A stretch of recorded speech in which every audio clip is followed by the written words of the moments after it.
Good morning, students. Now I am continuing with the Information Technology Chapter 2 Self-Management. Self-management skills. Self-management skills are those skills that help an individual to become more productive in their personal as well as professional life. Self-management skill से आप क्या समझते हैं? Self-management skill ये वो skill है, ये वो आर्ट है जिसके थ्रू एक पर्सन अपनी पर्सनल लाइफ को और प्रोफेशनल लाइफ को बहुत ज़्यादा प्रोडक्टिव बनाता है। हम इस चीज़ को इस डायग्राम के थ्रू भी समझ सकते हैं। इस डायग्राम में आप देख सकते हैं कि आपके सामने 5 टास्क दिए हुए हैं सेल्फ मैनेजमेंट के अंदर। ये 5 टास्क मतलब कि ये 5 प्रिंसिपल्स किसी भी पर्सन को सेल्फ मैनेज करने के लिए ज़रूरी है।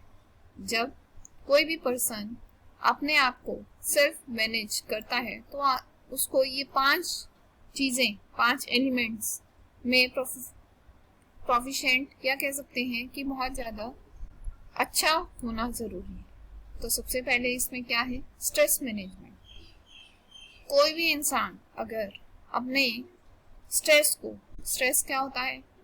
कोई परेशानियाँ उनको अगर ढंग से हैंडल कर लेता है और सिचुएशन के अकॉर्डिंगली अब उनको ढंग से रिप्रेजेंट कर पाता है तो उसको हम स्ट्रेस मैनेजमेंट कहते हैं।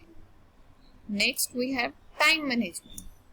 टाइम मैनेजमेंट का मतलब है कि जब हम अपने काम को कम टाइम में और अच्छे तरीके से कर पाते हैं और अपने गोल्स को अचीव कर पाते हैं, उसको हम टाइम मैनेजमेंट कहते हैं।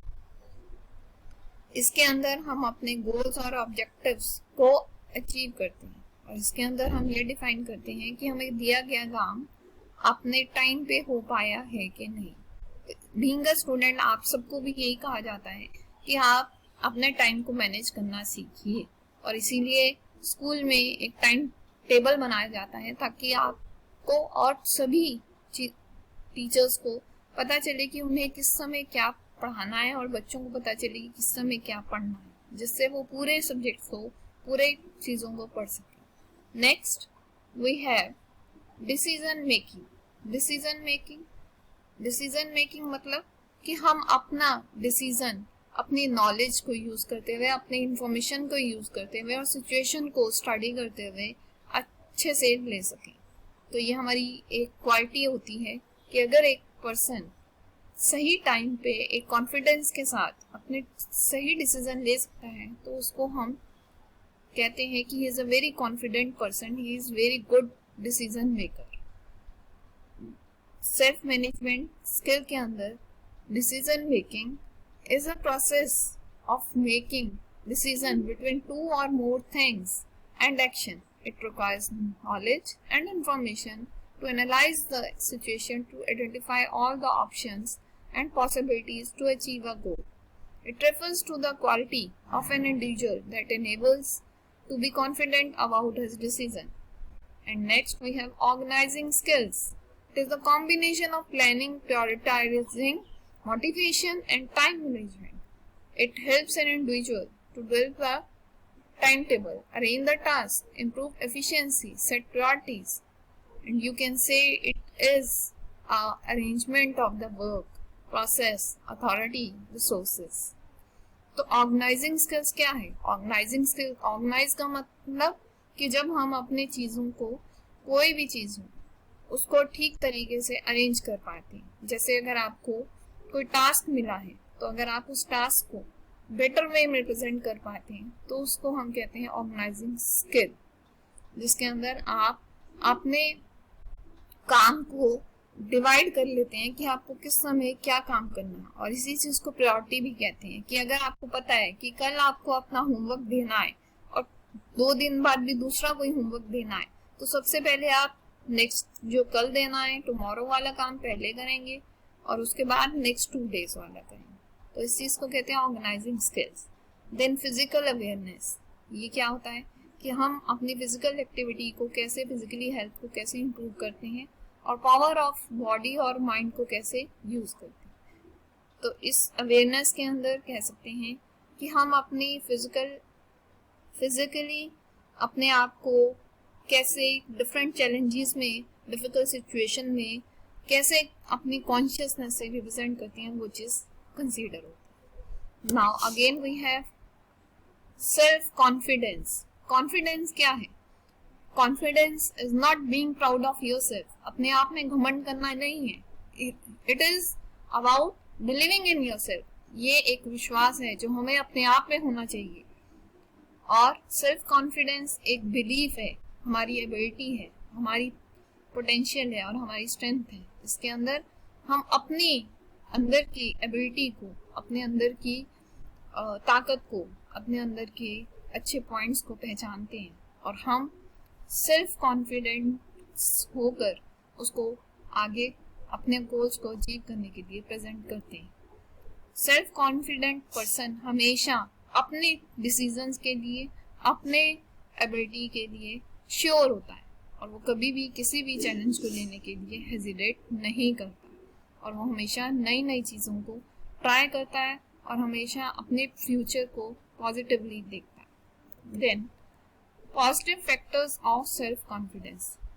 सेल्फ कॉन्फिडेंस के फैक्टर्स पॉजिटिव क्या हैं? First, social factor. जब हम सोसाइटी के अंदर रहते हैं तो अगर हम सेल्फ कॉन्फिडेंट होते हैं तो हमारी प्रोफेशनल लाइफ भी अच्छी होती है और पर्सनल लाइफ भी होती है और हम कभी भी अपने आप को रिजेक्टेड नहीं समझते। और ये कह सकते हैं कि सेल्फ कॉन्फिडेंट पर्सन हमेशा सोसाइटी में एक्सेप्टेड होता है, हमेशा प्रेज्ड होता है, हमेशा सबके थ्रू प्रेज किया जाता है और अच्छा एक्सेप्टेड होता है। Then cultural factor.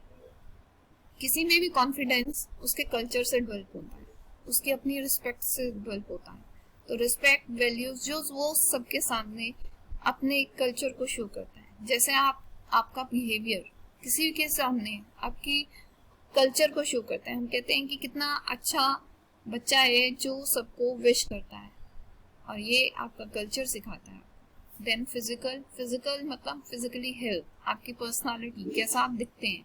जो पर्सन बहुत सुंदर होगा देखने में वो ऑलरेडी कॉन्फिडेंट होगा। बट हाँ, ऐसा नहीं है कि जो बच्चा नॉर्मल है, ये जो इंसान नॉर्मल है वो कॉन्फिडेंट नहीं है। अगर उसके सिर्फ लुक्स मायने नहीं रखती है, अगर एक इंसान के अंदर और अदर क्वालिटीज हैं और उन क्वालिटीज को पहचानते हुए वो अपने कॉन्फिडेंस को आगे रखेगा तो वो भी अपने अंदर इस क्वालिटी को डेवलप कर सकेगा और अपने एटीट्यूड को डेवलप कर सकेगा। Next, how to become self confident.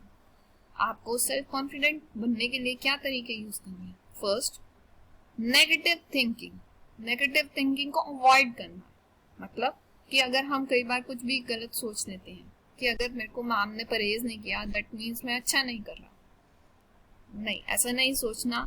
You have to सी कि एटलीस्ट कोई बात नहीं, अगर मैम ने परहेज नहीं किया, हो सकता है मैम को टाइम नहीं मिला हो किसी काम के लिए, या हो सकता है कि जिस बच्चे ने अच्छा किया है मैं उसमें मेरे में थोड़ी सी कमी रह गई है और मेरे में अपनी आर्ट है, मेरे में अपनी खूबियां हैं जो मैं किसी से कंपेयर नहीं कर सकता। हाँ, मैं किसी की चीज को देखकर उसमें पॉजिटिवनेस ले सकता हूँ कि मेरे को और अपने काम को बेहतर करने की जरूरत है। और देन पॉजिटिव थिंकिंग सिर्फ आप you have to keep smile word in your mind. Smile means always start your day with positive ways. Manage sometimes to relax. थोड़ा टाइम लीजिए, थोड़ा बीच बीच में रेस्ट कीजिए। Imagine, हमेशा हर सिचुएशन में अपना बेस्ट सोचिए, बुरा नहीं सोचिए, कुछ अच्छा सोचिए। Learn, हमेशा सीखते रहिए पॉजिटिव वे में। और अपने ग्रेटिट्यूड, मतलब ग्रेटिट्यूड का मतलब होता है कि जैसे हम किसी को थैंक यू, किसी की हेल्प के लिए थैंक यू कहते हैं, किसी के लिए गुड कहते हैं, तो वो that is gratitude. You have to do this. Next, always stay happy with your small things. And third, stay clean, hygienic and smart. And next, chatting with positive people. यहाँ chatting ये है कि जब हम भगवान को भी नमस्कार करते हैं या कोई मंत्र करते हैं, that is हमें एक रूटीन बनाना चाहिए ताकि हमें एक अंदर अपनी अच्छी फीलिंग आती है। or confidence builder. And the last summary of the chapter is self-management can be defined as the application of skills and strategies that help an individual throughout his life to achieve goals and objectives and become more productive. Self-confidence is the belief in one's capability in carrying out one's passion. Stress management is an individual ability to control and manage any difficult and hard situation. Time management is a process of planning, scheduling the time among different tasks in order to maximize the productivity of an individual.